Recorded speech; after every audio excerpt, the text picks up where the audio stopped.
Hey guys, welcome back to my channel. So we have some drama on the channel finally. Not my channel, obviously, the Ingham's channel. That's right, they had a crash. Didn't they have a crash? Did everybody see it? I uploaded it yesterday. Sorry about that, Chris. But it had to be seen to be believed, and I wanted people to have first viewing of it, right? So, yes, they crashed. Chris crashed his beloved motorhome, right? And almost rolled it.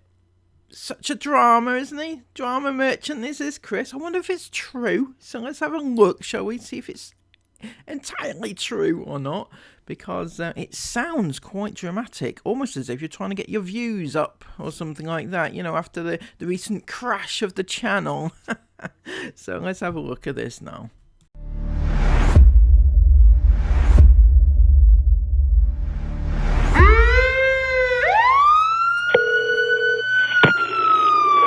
Emergency.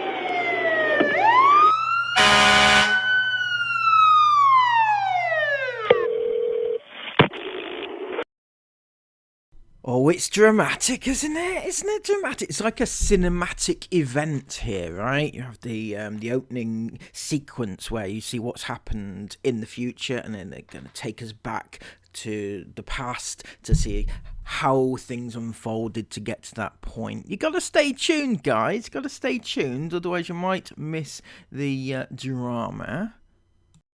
Guys, what kind of person are you on a morning? I didn't film mine because I'm a greedy get and I scoffed it all down. But I had a cinnamon and honey waffle and Chris had a full English. So what are you? Are you a savoury on a morning with a full English? Or are you a sweet on a morning with a cinnamon waffle?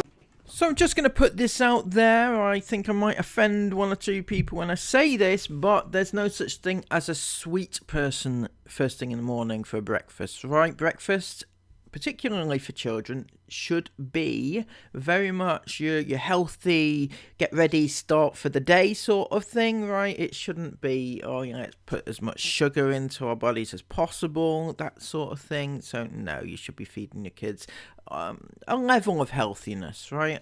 When I was younger, I used to have friends that used to like pour sugar onto the cereal, and I could never understand that myself anyway, because like I like sugar, right? I like sweets and stuff, but putting sugar in milk, for one thing, is just a no-no. It's just no. I don't know why you'd want to do that. Anyway, getting off topic here. Yes, I think they should be having something healthy to set them up for, you know, a day of learning and things like that. Good morning, guys. Welcome to today's vlog. Now, I've already started to vlog this morning, haven't I? Did a breakfast. We're back at the room. And we're getting ourselves ready because we're actually checking out of this gorgeous hotel today. What's this hotel called? The Levy Hotel Spa. Yeah, Sarah, so that is exactly the look I imagine that you have on a daily basis when you're trying to recall events, right? Because asking what the hotel name is that you're staying in, that you've actually been staying in for 3 days, is not a good look for you, Sarah. The Levy Hotel and Spa. And we've had the best, a few days here, a couple of days here. We've had so much fun, but it's definitely time to get back on the road now and start the next part of this.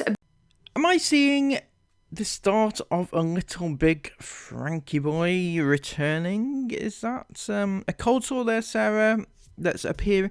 You know, you will, well, not only get, I guess, but you tend to get them more around the time of pregnancy, so you couldn't be, you know, up the duff, no? Oh, you'll never know though, will you, Sarah? Because, you know, your appointment was a few days ago to see the hospital people, so you'll never know if you're able to conceive ever again because you forgot to go to your appointment, or it just wasn't that important to you. Absolutely mind-blowing. Big adventure. We're almost packed up. We're going to go and pile back in the van, see what today brings. Are you excited? Oh, the irony of that statement. If only you knew, Sarah. If only if you knew that a few hours from now that statement would come back to haunt you, unless you already knew. You know. I can tell you're in one of them apprehensive moods. What is the mood? What's the mood you're in? Oh, no, Sarah. Apprehensive is probably right if you're anticipating some big event that's going to occur a little bit later on in the day. That could be the correct term. Apprehensive is correct. You're in one of those Can't be bothered moods. can't be bothered, undecisive. Undecisive moods, is it? Either indecisive or undecided, but not undecisive. Kind of makes you sound a little bit uneducated or ineducated. Funny. I'm just done. I need to sleep for a week. Tapping bed, that's what I need. That's what Yeah. Well, not the best start to the day, Chris, when you can't be bothered and you need to sleep for a week because you're so knackered, right? Better not drive under those conditions with your entire family in the snow. I'm just saying that's probably not the best idea, although you probably already know this, but you're going to crack on anyway, isn't it? As you always do, just crack on. Yeah, I didn't sleep great last night because Aurora was up quite a lot last night. She's not difficult when she wakes up. She does go straight back to sleep as soon as I start to feed. She doesn't even feed, she just comforts from me. But sometimes she comforts from me every 20 minutes. So don't worry, Sarah, that phase will fade out in time.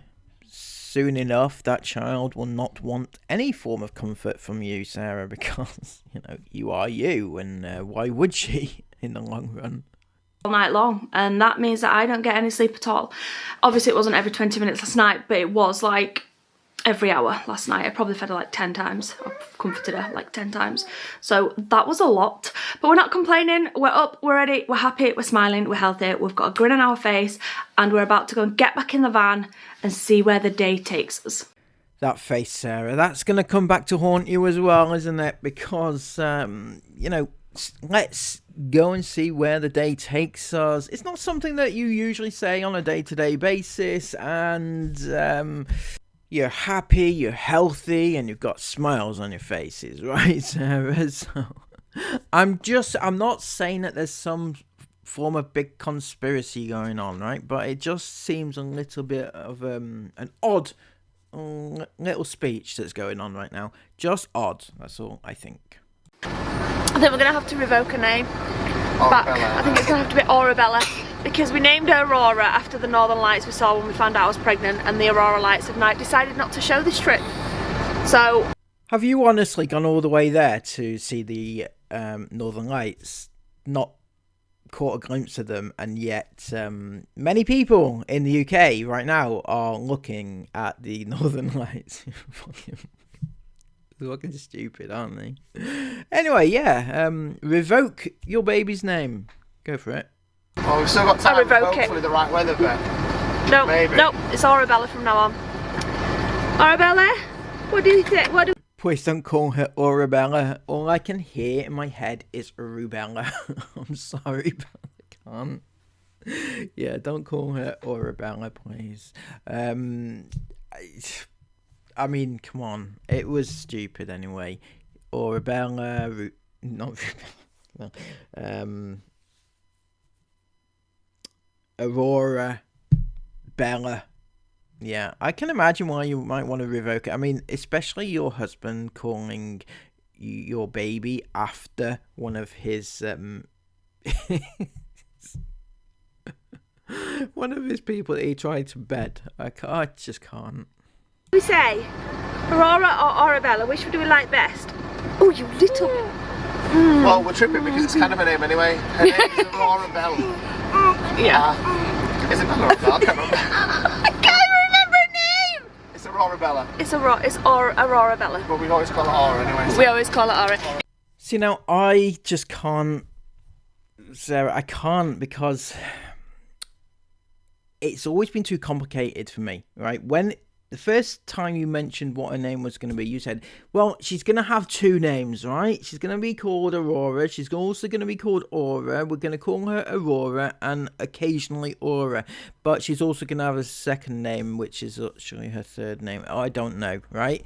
It's very complicated. Just say, what is her name, right? Don't come out with, oh, well, we're going to call her Aurora, but we're also going to call her Aura, and then expect people to just take you seriously. It's funny though, because her name, I don't know if it's because we picked it like after she was born, but I don't forget her name obviously, but it doesn't come naturally to me, her name, her full name. Aura does, and Aurora. Sorry, Sarah, but I am massively distracted by one of your kids walking about in the back of the van, right? And I know that you're not actually driving at this very particular moment, right? I get that. So don't come at me and say, oh, but we're not driving yet. The point is, right, that she should be sat down, getting ready to go. You've got the engine running, so you're clearly about to go. She should be sat down, seatbelts on, ready to go, right? But instead, walking about and not really caring. You don't care, obviously, do you? But, I mean, you want to make sure that she is ready and actually belted up, rather than what probably happens, and that is just walking about whilst you're driving. But her full name doesn't come naturally to me. Well, Sarah, I'm going to give you a little bit of advice and a hint as to why that may actually be. It could possibly be that Chris had a massive say in naming the child, and the child's name kind of reminds you of what Chris did, right? Because there's no amount of you trying to claim otherwise that will convince me that you don't know that Chris asked a young fan by the name of Bella to drop her towel, right? Don't care what you say. And that can be only used on a daily basis to remind you of what Chris did. So, for you to agree to it, now you are either ignorant as fuck, right? You don't believe it, or you're trying to troll everybody with it, which is sad in itself. You know, using your child's name to troll the haters. But apart from that, I don't know. Has Chris got that much of a hold over you that he insists on having this name and you just say, yeah, why not? Why not? Yeah, you do what you like.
Guys, stop moving, all right?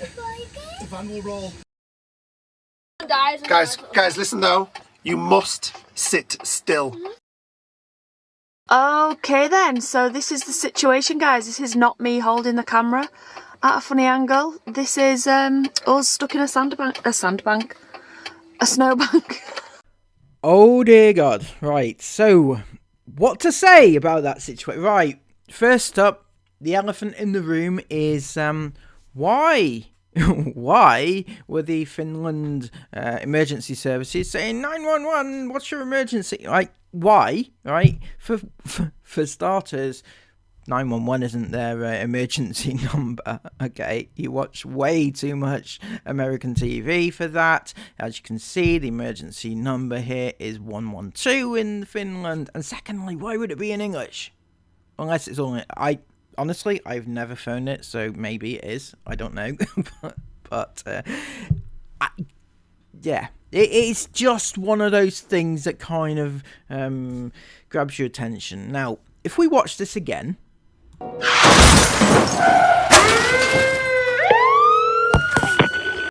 Now, clearly they've added the extra sound effects, the skidding of the car, the crashing of the glass and everything else. Now, who does this remind me of, right? Taking a situation of a crash and actually enhancing it to make it sound worse than it possibly was, or just to make it more dramatic than it was. Now, who's it remind you of, guys? Anybody remember this clip here?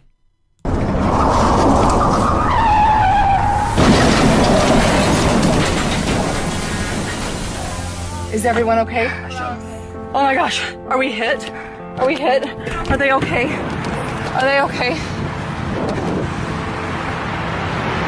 That's right. That, for those that don't know, was the 8 passengers who did the exact same thing many years ago, and they had an actual crash. I don't know exactly how bad it was, but they faded to black, and then they did all the sound effects to make it sound more dramatic than it was, and that's what Chris has done on this occasion. And that kind of makes me think, Chris, that you are quite that sick, right? Taking what is already a dangerous, bad situation involving a crash which involved your children, and then and making it more dramatic for dramatic effect. That's just sick. It really, really is sick. I don't really know where your mind was going with that. But apparently, according to Chris, that the kids weren't very fazed by it. Now, somebody commented, the kids must have been terrified. Awful. And Chris replied, none of them actually noticed we had even crashed. They were all happily watching their TV. After that, they all just thought it hilarious. So they were good. Yeah, I'm sure. According to Chris, nobody noticed that crash. You know what, the one which had the amazing smash and the crash and the skidding noise and things like that. No, nobody noticed it. So I don't know what you're trying to portray here, Chris. On the vlog, you're trying to portray there was a massive smash, when in reality you're saying that the kids didn't even notice it. I'm not quite sure what to believe anymore. Now, if we take another quick look at that little clip. So then you have one of the kids, I think it was Jace, saying mummy, mummy, and Sarah saying shush, shush. You know, I'm not saying that it's not real or whatever, but it just feels a little bit icky. You know, and also using your child in this way is very, very icky. Right, Sarah? But you know that. Guys, stop moving, alright? The van will roll. Guys, listen though. You must sit still. And the dramatic way he's done his little cinematic production where he's saying, oh, don't move, you can't move, otherwise we will roll. And then he does his little fade out and then he fades back in. It's like he's trying to make it more dramatic than it needs to be, right? Already, if your car has crashed or your van has crashed in the Arctic with your 6 kids, it's dramatic enough. It doesn't need, you know, overproduction. You know, it doesn't need you trying to exploit the situation further than it already is. If this is indeed as it sounds, or the way you're portraying it to be, then we don't need extra bits to say, look what happened to us, it was so exciting, come and watch us now, because we had this crash and, you know, our kids were in the van. It was fun. It was fun, honestly. Come and have a look. This is half rolled over snowbank. Oh. This is very right, so we have been here about 40 minutes now, so we're all calm now. But I assure you, I was not calm 20 minutes ago. Well, that is very odd, Sarah, because according to Christopher, you're nobody noticed, nobody batted an eyelid, and yet you were not calm, you were flustered and all sorts. As it was happening, you were terrified, weren't you? Except your kids, they didn't even notice. Did they even pay attention to you at all? Did they even care? Isn't it?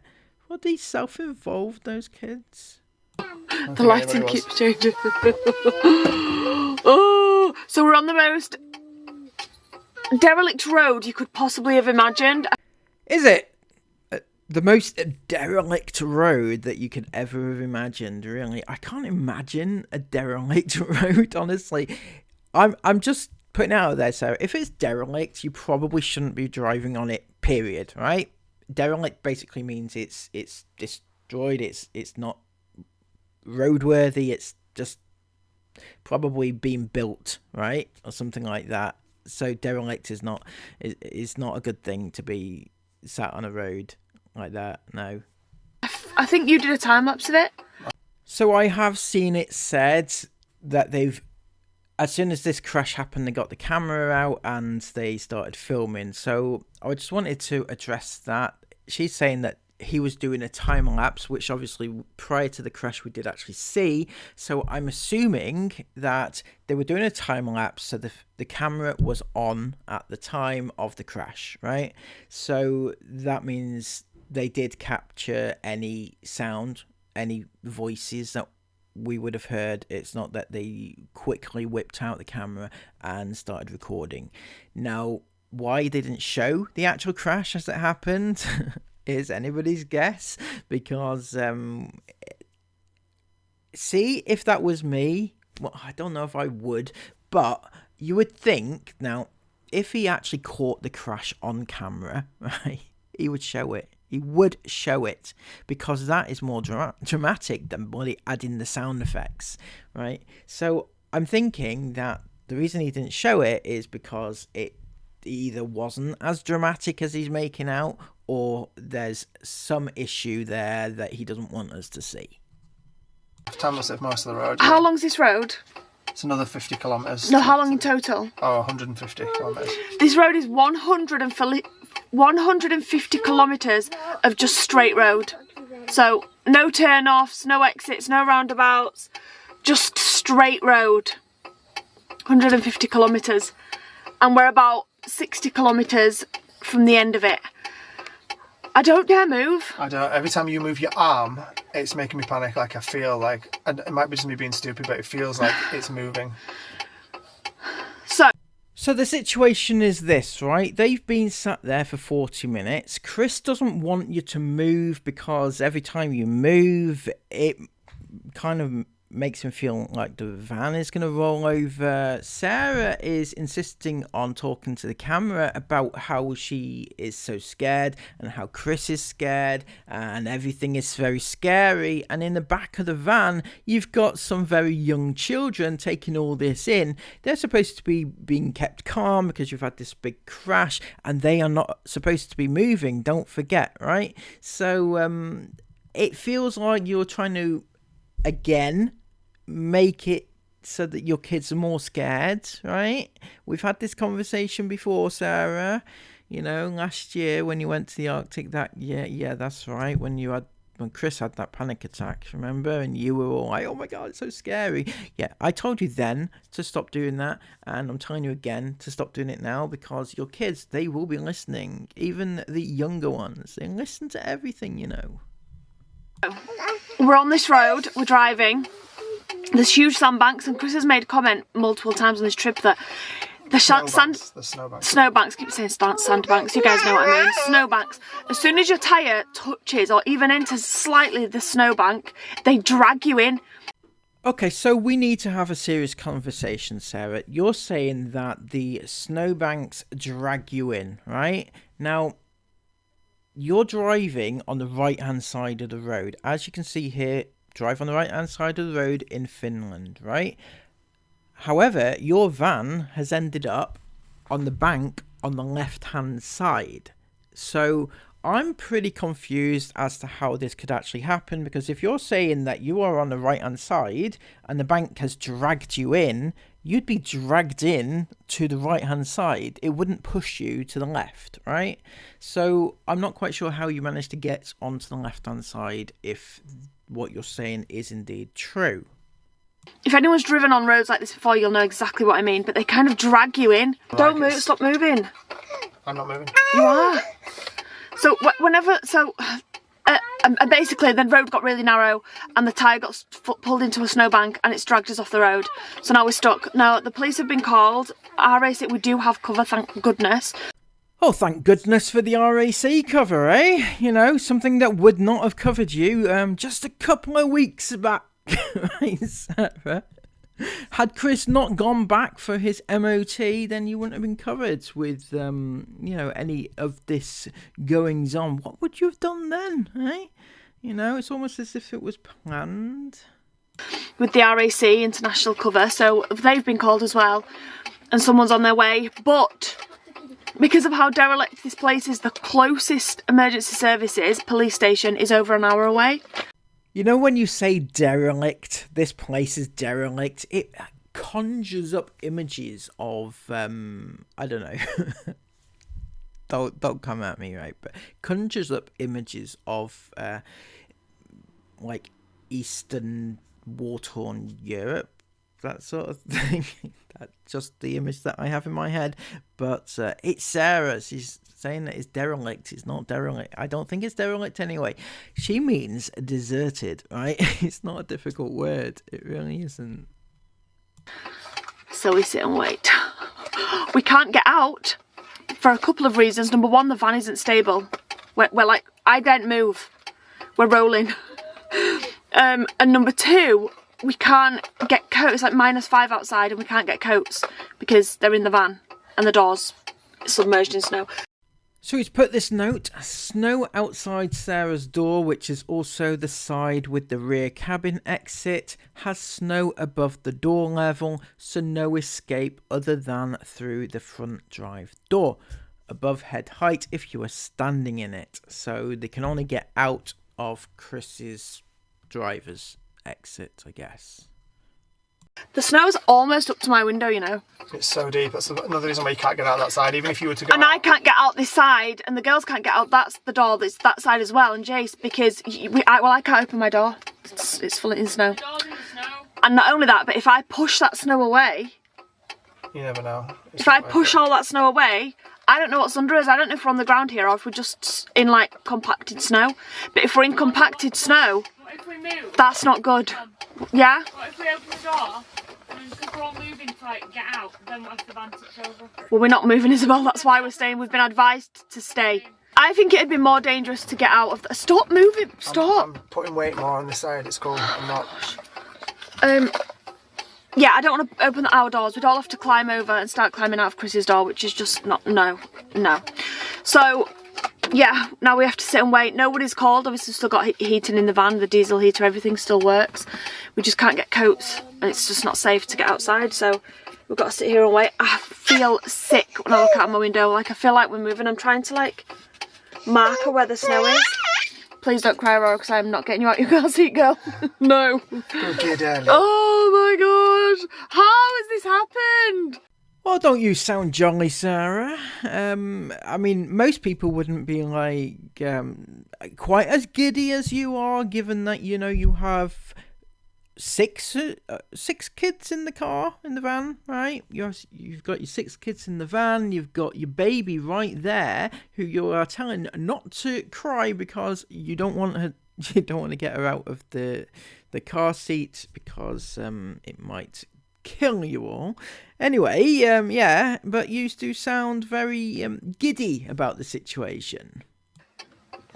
How has this happened? Just all smiles. It's so sweet. Everyone's so lovely here. Like, there's another car coming now, but they stop. Everyone's been stopping. Every car just stops and like, have you? In fact, it wasn't even us that called the police. It was a woman that stopped because it's kind guy.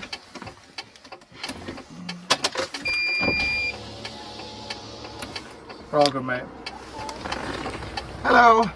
So I guess it's time to revisit the whole car seat situation. Remember, we had this a couple of years back, and we had to go through it all then, and we're gonna have to go through it all again right now. So this is the baby's car seat, right? And it's confusing me, right? I've looked at it over and over and over and over again, so I'm hoping to put it out there to all of you guys. If you have any more experience of what this should look like exactly, please let me know, because I can't see, right? If we look at the the model that they have, which is this one here, you can see how it's supposed to look, right?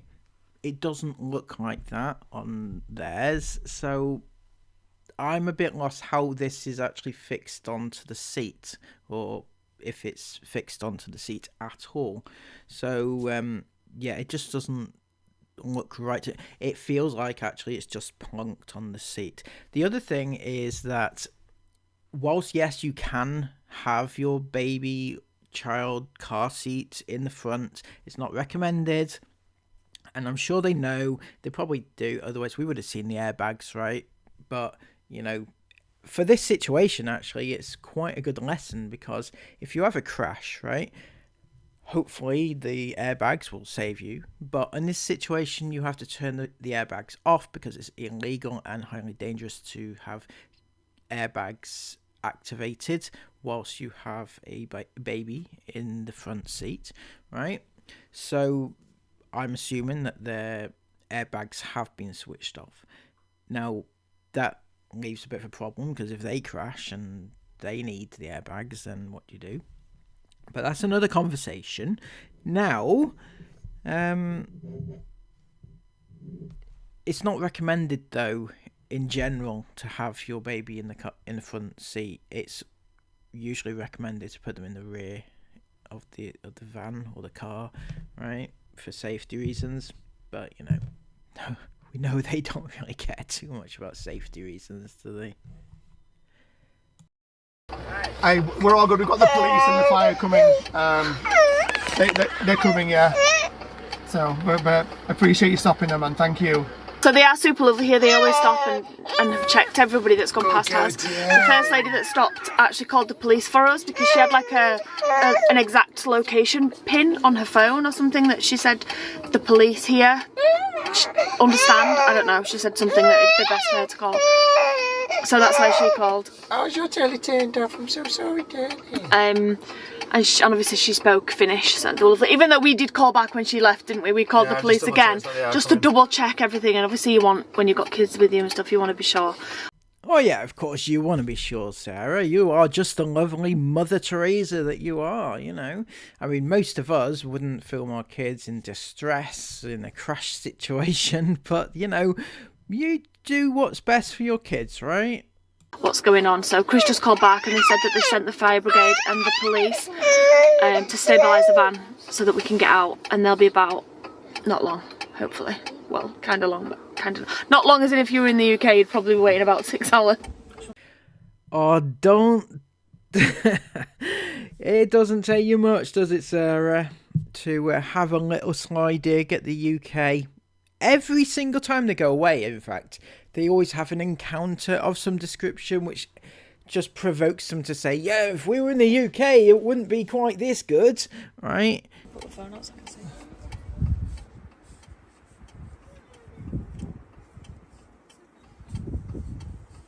Thank you.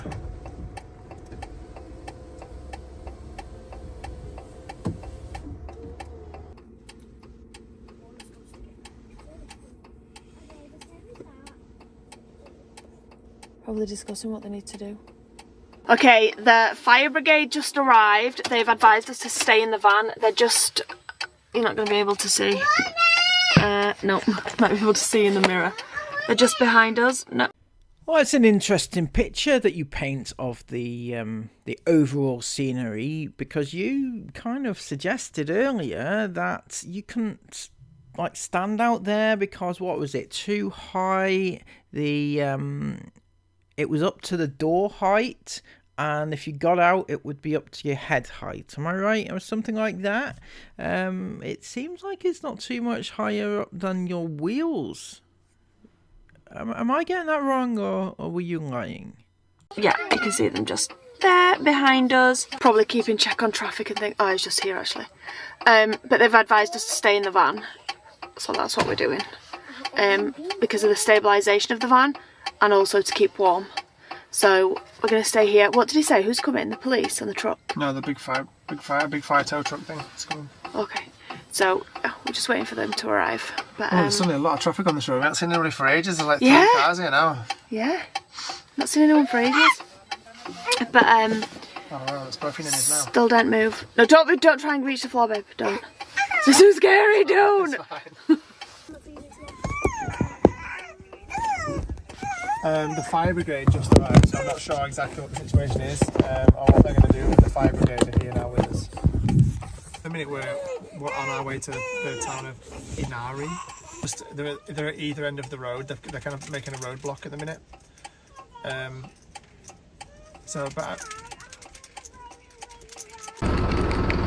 Okay, excuse this unflattering angle, which is not flattering I'm talking about. But I've just got her all right and give her a quick feed because the guy dug up the front of the van and said that the van was actually stable, so we don't need to panic and we can move, well, not move around. No one's jumping around in this van. But we're okay to like get her out of a car seat and feed her and things like that and put the engine on to keep warm, blah blah blah blah blah.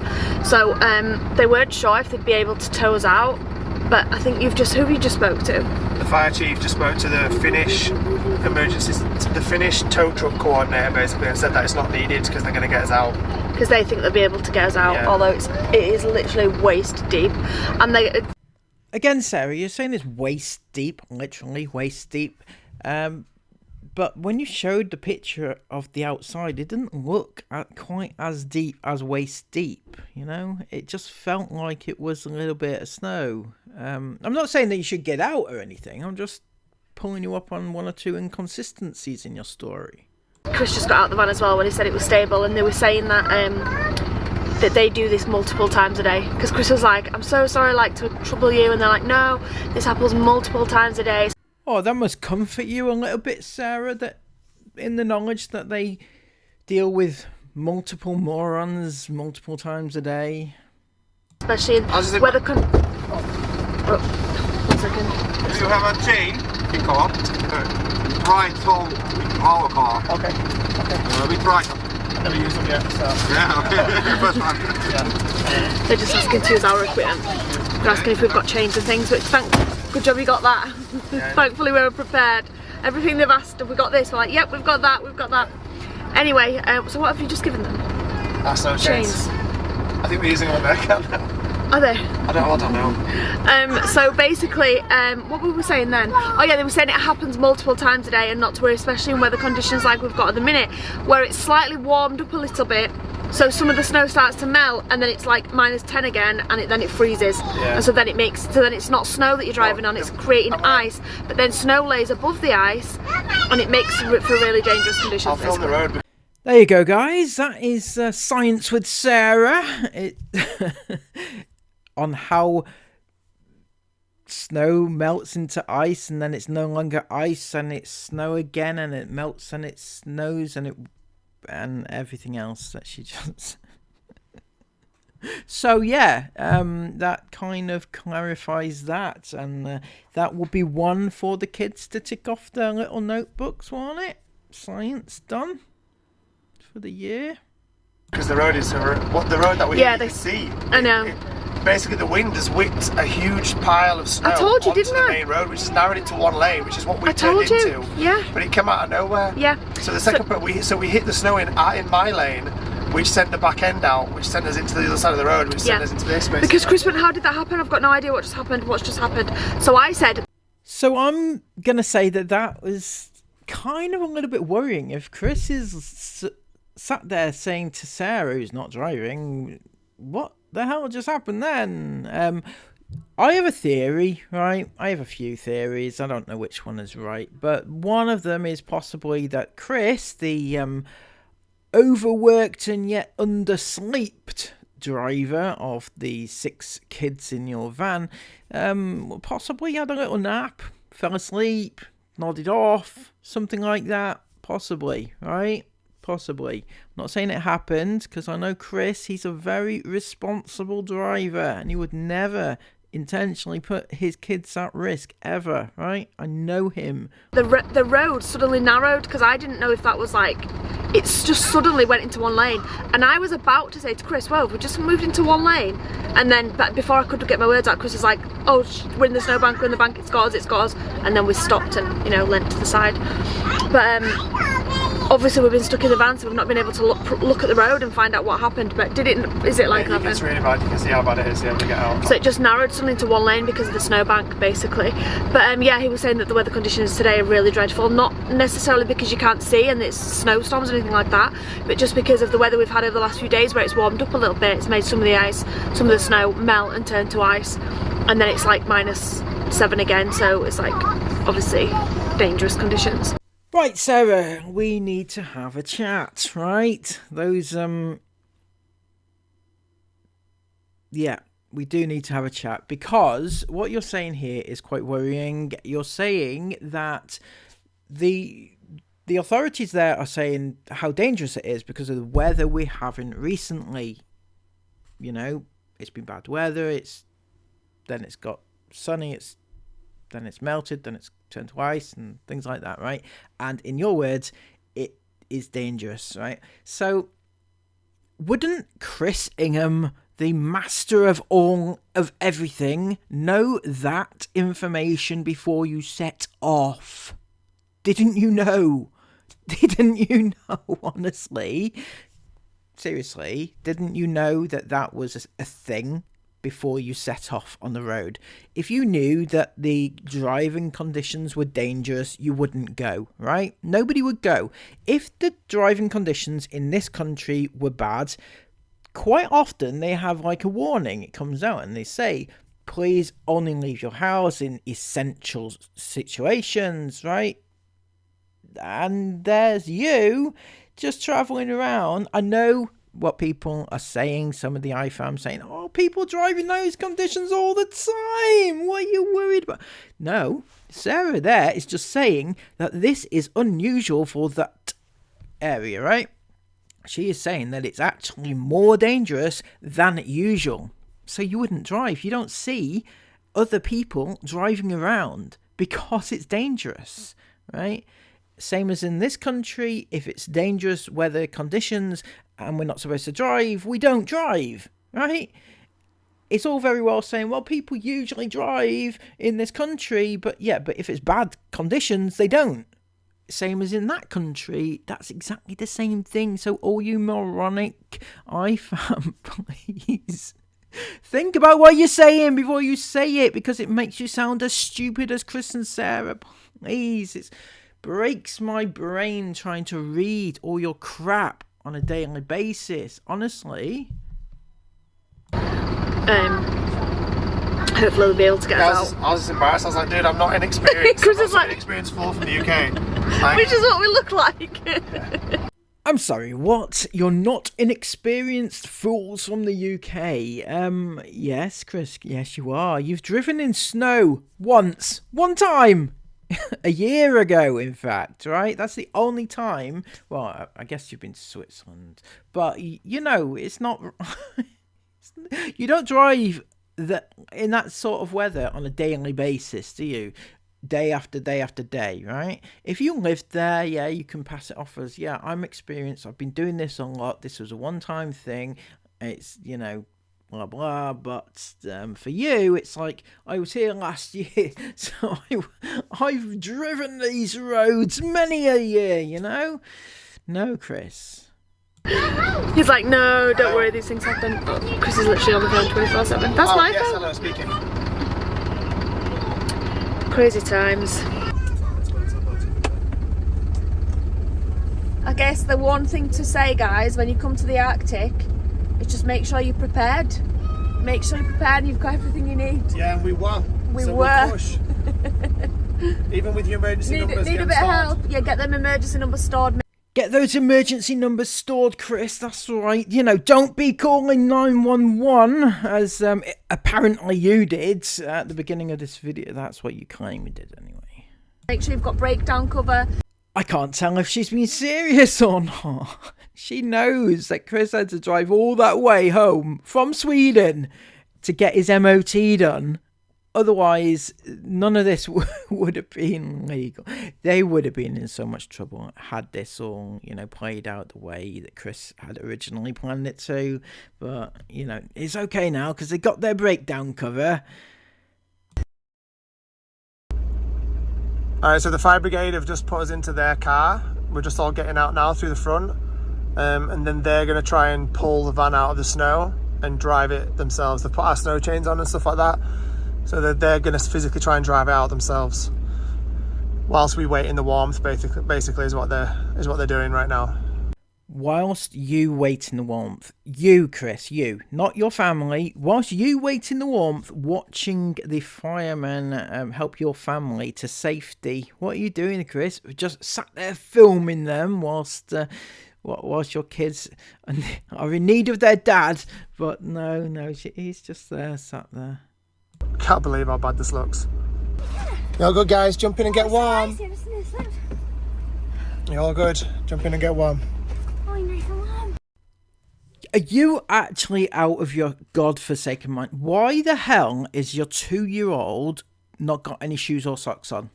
Why has she not got socks on? Why has she not got shoes on? Why is she not covered from the elements? She is 2 years of age. She's been in a crash and she has to go out into the freezing temperatures, minus whatever it is, and you don't bother to put socks on her or shoes. At least put socks on, for the love of God. I can't believe... I mean, it couldn't have been too much of a stretch to actually have some socks. Like, she must have socks in the van somewhere. She must have been wearing socks at some point, right? Put them on. Put shoes on. Something on, right? Don't just allow her to go out into the freezing cold in just no shoes and socks. Now, when it comes to clothing, because you said before that your jackets and things are in the garage in there, right?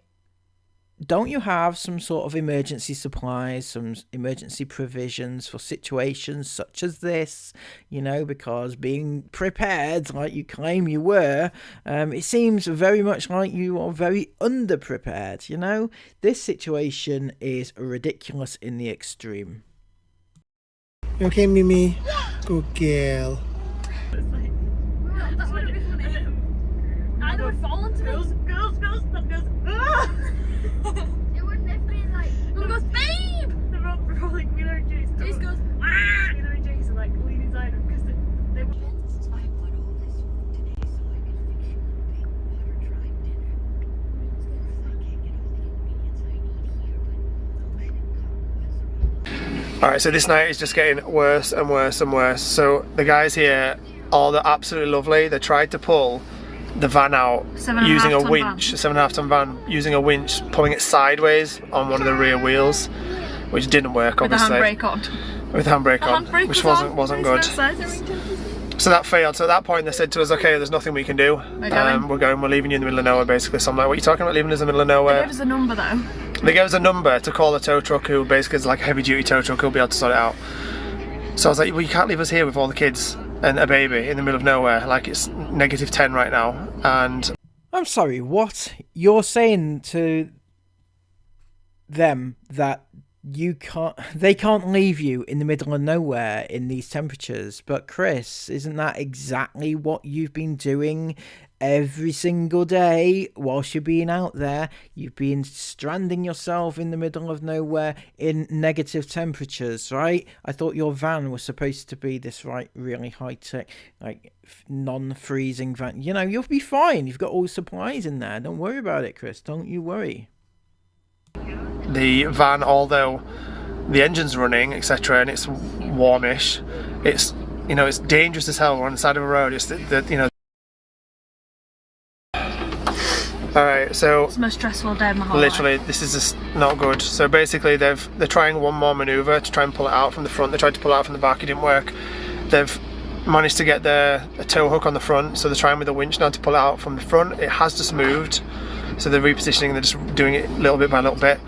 But if this doesn't work, then they're basically leaving us in the middle of nowhere. And it's going to be 7 hours before anybody... So basically, are you actually complaining that you are so far from anywhere that it will take so long for people to come and rescue you? Is that actually what you're saying, Sarah? Oh, it'll be 7 hours before anybody can get here. Well, you will drive yourselves into the middle of nowhere on purpose.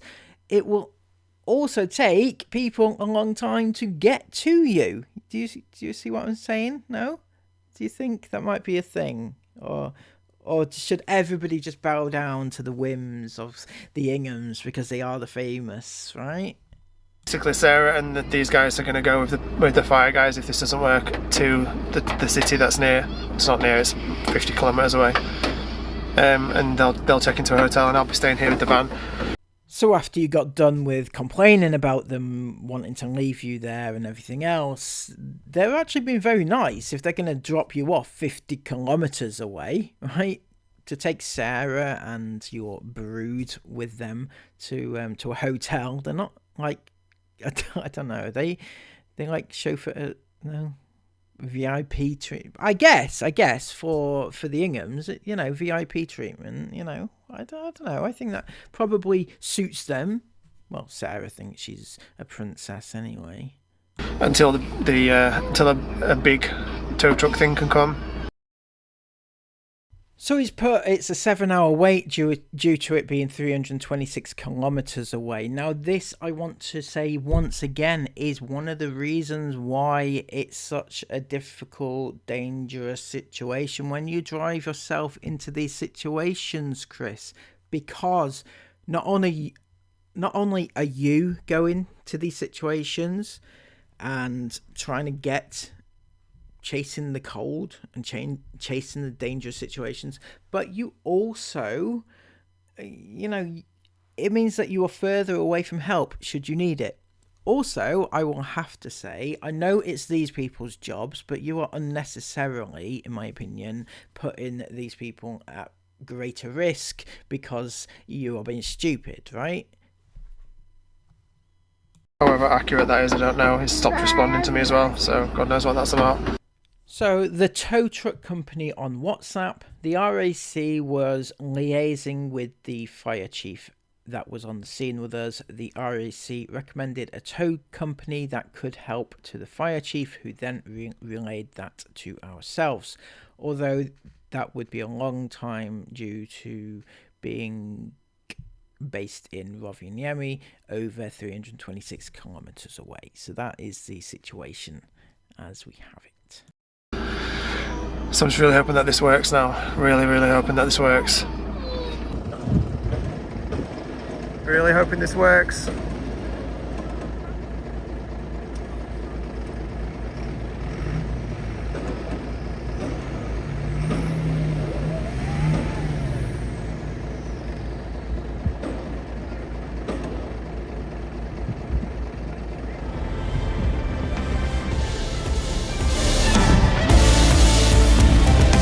And leaving it on a cliffhanger. I don't think I have the words to describe exactly how I feel about that, right? Leaving the drama on a cliffhanger of your children having been in a crash in the middle of the Arctic, right? That doesn't get much worse. Need I say more? Seriously. The worst thing about this whole thing, right, was the over-dramatization of it. It was the clickbaity nature of it. It was the come and watch us. Our kids were in this really bad accident and we want you to come and watch it. And we're going to clickbait it to hell. We are now going to push it on over 2 vlogs to get as much revenue as possible and everything, right? The day obviously hadn't finished. They could have carried on and shown us what had happened after that, right? They could have done, but Chris wants to milk it for all he can. And then obviously the whole sound effects and everything at the beginning of the crash, that was very, very in poor taste, you know, not just for your own kids, but for people who have crashes and things like that. So yeah, so what's my takeaway from this? I think that these two are morons, definitely morons, and I don't think there's much more that needs to be said, really. No, I mean, like, I don't know, to be honest. I think that there's a couple of possibilities here, right? Or 3, if you like. If you want to go with the the narrative that they've put out, obviously that's the third option, that it actually did happen as he said it did, but at the same time they've over dramatized it, and that would make it worse anyway. But the other options are, one is that Chris did in fact drift off, not off the road, but drift off because he was falling asleep. He said that he was knackered and he fell asleep, right? And he swerved off and he crashed, right? That's a very big possibility in my opinion. Another one is that, yeah, this was all a setup. Not that he crashed his family on purpose, but basically just positioned the van, if you like, in that position, and had all this hoopla and got all the people out to help him, even though he'd done it on purpose. And because there is that train of thought, because they set it up nicely at the beginning of the day. They said, I wonder what today's going to bring, when, that sounded very suspicious in my opinion. Chris also mentioning that he had been feeling tired, could be a setup for later on. The kids didn't sound overly fazed by it, which you would be in that situation, and things like that. So I'm not saying it was all a lie, but it's one train of thought that could be a possibility. So please let me know in the comments down below what your thoughts are. And, well, there's a lot here to unpack, so tell me your thoughts about everything that went on today. So until next time, please give this video a massive thumbs up and subscribe to the channel if you are new, because this sort of thing happens all the time with these. So, there's always another time. And until next time, I'm going to cover the next one the next day, because, see what happened. So exciting, isn't it? Watching a crash of kids, isn't it? Fucking morons they are. Anyway, until next time, have a brilliant day. Take care and bye-bye.